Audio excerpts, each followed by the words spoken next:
আজকে আরেকটা বিষয় হচ্ছে যে যে হাইকোর্টের আপনার একটা রিট করা হয়েছে, সে রিট হচ্ছে বেসিক্যালি আওয়ামী লীগের নিবন্ধন বাতিল ও নিষিদ্ধ চেয়ে হাইকোর্টে রিট করছেন। বেসিক্যালি এখানে বলা হচ্ছে যে ছাত্র জনতাকে নির্বিচারে হত্যার দায়ে আওয়ামী লীগকে নিষিদ্ধ ও নিবন্ধন বাতিল চেয়ে হাইকোর্টে রিট করেছেন মানবাধিকার সংগঠন শারদা সোসাইটির পক্ষে নির্বাহী পরিচালক আরিফুর রহমান মুরাদ ভুইয়া।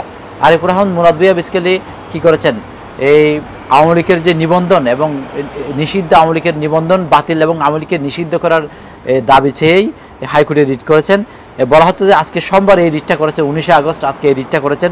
এই রিটের যেসব প্রতিষ্ঠান শেখ হাসিনার নামে রয়েছে সেগুলোর নাম পরিবর্তনও চাওয়া হয়েছে। সেই রিটে বলা হয়েছে যে আওয়ামী লীগকে যারা নিষিদ্ধ করা হয়, আওয়ামী লীগের যে নিবন্ধন বাতিল করা হয়, পাশাপাশি সাবেক প্রধানমন্ত্রী শেখ হাসিনার নামে যতগুলো প্রতিষ্ঠান রয়েছে সব প্রতিষ্ঠানের নাম যেন পরিবর্তন করা হয়, সেটাও এই রিটে চাওয়া হয়েছে। এছাড়া রিটে দেশ সংস্কারের লক্ষ্যে বর্তমান অন্তর্বর্তী সরকারের মেয়াদ সর্বনিম্ন 3 বছর চাওয়া হয়েছে। সে সঙ্গে বিদেশে পাচার করা 11 লাখ কোটি টাকা ফেরত আনতে এবং বিগত আওয়ামী লীগ সরকার আমলে চুক্তিভিত্তিক নিয়োগ পাওয়া কর্মকর্তাদের 11 লাখ কোটি টাকা যে ফেরত আনতে, সেই বিষয়টা কিন্তু বলা হয়েছে। এবং বিগত আওয়ামী লীগ সরকারের আমলে যে চুক্তিভিত্তিক নিয়োগ কর্মকর্তাদের বদলে, সেটাও কিন্তু তাদের বদলে চাওয়া হয়েছে। এই বিষয়ে রিটকারী আরিফুর রহমান মুরাদ ভুইয়া বলেন, রিটের এই বিষয়গুলো রুল ও আদেশ চাওয়া হয়েছে। জানা গেছে বিচারপতি KM আসাদুজ্জামান নেতৃত্বাধীন হাইকোর্ট বেঞ্চে রিট আবেদনটির উপর শুনানি হবে। এখন দেখা যাক রিট আবেদনের শুনানি কী হয় এবং আওয়ামী লীগের যে নিবন্ধন আদৌ বাতিল হয় কিনা এবং আওয়ামী লীগকে যে নিষিদ্ধ করার কথা বলেছে সেটাও আদৌ বাতিল হয় কিনা। এবং পাশাপাশি আপনারা জানেন এখন পর্যন্ত শেখ মুজিবুর নামে, শেখ হাসিনার নামে যে প্রতিষ্ঠানগুলো রয়েছে অলরেডি, সেই প্রতিষ্ঠানগুলোর নাম ছাত্র জনতার নামে অনেকেই, এটাকে আসলে ছাত্র জনতা করছে নাকি অন্য কেউ করতেছে, অনেকেই কিন্তু অলরেডি বিভিন্ন জায়গায় তাদের নাম যে ফলকগুলো অলরেডি মুছে দিয়েছে অনেকেই।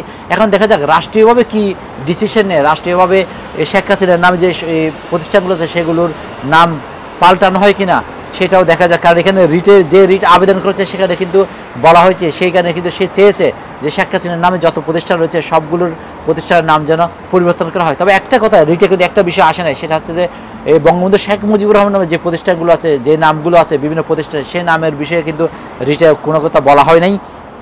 তবে রিটের যে কতগুলো কথা বলা হয়েছে তার মধ্যে সবচেয়ে একটা বিষয় হচ্ছে দেশ সংস্কারের লক্ষ্যে বর্তমান অন্তর্বর্তী সরকারের মেয়াদ সর্বনিম্ন 3 বছর চাওয়া হয়েছে।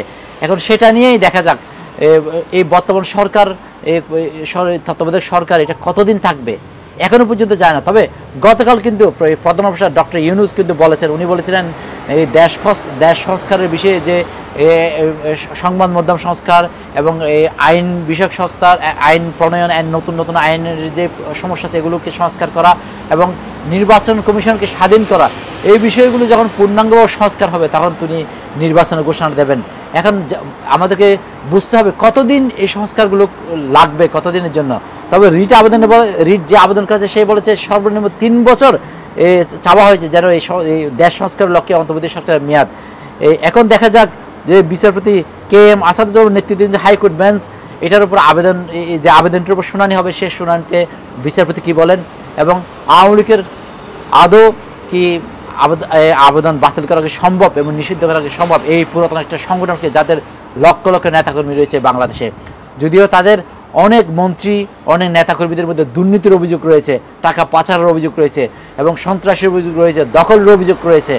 এখন দেখা যাক সবগুলো মিলিয়ে এই পুরাতন এই স্বাধীনতার প্রথম থেকে যে সংগঠনটি আওয়ামী লীগ, সেই সংগঠনটির কী হাল হয়, সেই সংগঠনের অবস্থা কী হয়।